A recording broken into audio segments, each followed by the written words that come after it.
Hi friends, I'm Dr. Shagufta, lactation consultant, child birth educator.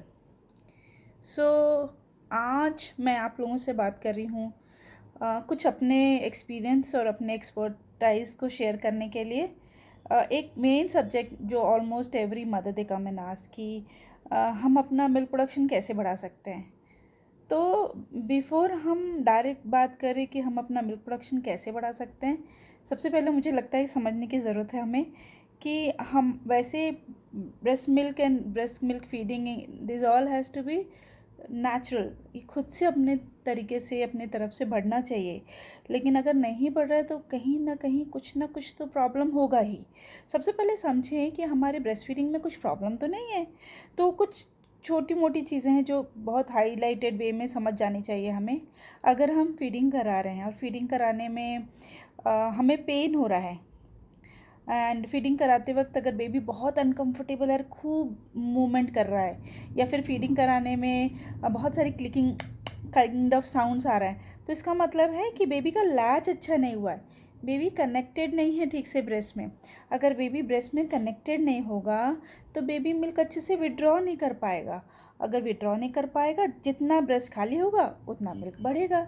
अगर खाली नहीं होगा तो नेक्स्ट टाइम नहीं बढ़ेगा। तो ये सबसे बड़ी प्रॉब्लम है कि ब्रेस्ट मिल्क सप्लाई बढ़ नहीं पाता है अगर बेबी का लैच अच्छा नहीं है। तो अगर सबसे पहले तो आप इस चीज़ पे ध्यान दीजिए। सेकंड चीज़ कि आप क्या खा रहे हैं, कैसे खा रहे हैं, मतलब क्या न्यूट्रिशियस खा रहे हैं कि नहीं खा रहे हैं। सब कोई आपको आके पूछने वाला, are you eating well, are you not eating well. ये ईटिंग के चक्कर में हम ओवर ईटिंग कर लेते हैं एंड अल्टीमेट जो हम एक्सपेक्ट करते हैं कि डिलीवरी के बाद में थोड़ा वेट कम होना चाहिए, वो अल्टीमेट बहुत हाई हो जाता है। तो ब्रेस्ट फीडिंग बढ़ाने के लिए, ब्रेस्ट मिल्क बढ़ाने के लिए खूब सारा खाना नहीं है, स्मार्ट खाना है। That is a one thing हमेशा याद रखना है। स्मार्ट खाने का मतलब क्या क्या हो सकता है। तो कुछ चीज़ें हैं जो बहुत इंपॉर्टेंट है, बहुत इफ़ेक्टिव है ब्रेस्ट फीडिंग को बढ़ाने के लिए। तो सबसे पहला है which is known, that is called as garlic. Garlic कितना खाएं? 10 से 12 कलियाँ जो होती हैं वो दिन भर में आप कंज्यूम कर सकते हैं, और वो सचमुच बहुत अच्छे से प्रोडक्शन बढ़ाएगा। बहुत सारे तरीके होते हैं कंज्यूम करने के लिए, आपको हम फर्दर मोर डिटेल बताएंगे कि कैसे कंज्यूम किया जाए। दूसरी चीज़ होती है कि आप अपने आप को हाइड्रेट रखें, खूब सारा पानी पियो।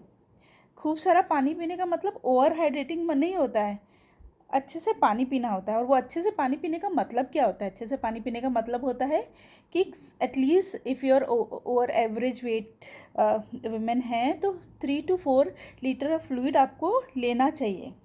3 to 4 लीटर ऑफ फ्लूइड लेना, सिर्फ पानी नहीं, फ्लूइड मतलब आपका दूध इंक्लूडेड है, आप जूस ले रहे हो, आप सूप ले रहे हो, या फिर आप सिर्फ वाटर, जो भी whatever it is, fluid has to be 3 to 4 litre.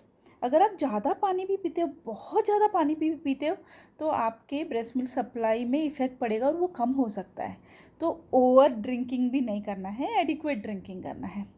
And finally, और जो सबसे ज़रूरी चीज़ है, वो रेस्ट लीजिए। I know you got small baby in your hand, family support आजकल तो वैसे भी नहीं है और रेस्ट करने के लिए नहीं मिलता है। हम इतना स्ट्रेस हो जाते हैं पेरेंटिंग के चक्कर में कि हम ना रात को सोते हैं ना दिन को सोते हैं। Ultimate we land up into the depression and stress. हमें पता होना चाहिए कि ब्रेस्ट मिल्क बढ़ाने के लिए जो सबसे पहला हार्मोन्स है और जो बहुत इफ़ेक्टिवली वर्क करता है, वो हमारा ऑक्सीटोसिन हार्मोन्स है। और जब हम स्ट्रेस में हैं तो oxytocin which is happy hormone also आएगा ही नहीं। जब आएगा ही नहीं तो हमारे बॉडी का सप्लाई बढ़ ही नहीं पाएगा। तो हम कितना भी खा लें, कुछ भी कर लें, जब तक हम रेस्ट नहीं लेंगे, हम पीस माइंड नहीं रहेंगे, कॉन्फिडेंस नहीं रहेंगे, तो कहीं ना कहीं ये भी बहुत बड़ा फैक्टर है सप्लाई को कम करने के लिए। तो आप हेल्प लीजिए, आप बोलिए अपने फैमिली मेम्बर से, और फैमिली मेम्बर को भी समझना पड़ेगा कि इस वक्त फिर जो वुमेन ब्रेस्ट फीड करा रही है उसको खूब सारा रेस्ट चाहिए, और रेस्ट के साथ में मोटिवेशन एंड सपोर्ट भी चाहिए। That will help to milk production increase. तो ये छोटी छोटी चीज़ें अगर ध्यान में रखेंगे तो पहली चीज़ तो प्रोडक्शन कम ही नहीं होगी। और एक मैं चीज़ जो हमेशा हर एक मदर को बोलती हूँ कि अगर आपने एक बेबी को डिलीवर किया है तो आपका सप्लाई 2 बेबी के बराबर होगा, और आपने अगर ट्विंस को डिलीवर किया है तो एक्सपेक्टेड आपका सप्लाई 3 बेबी के जैसा होना चाहिए। तो ये छोटी छोटी चीज़ों को ध्यान रखनी है एंड डेफिनेटली आपका सप्लाई इंक्रीज़ होगा। So thank you so much for listening me.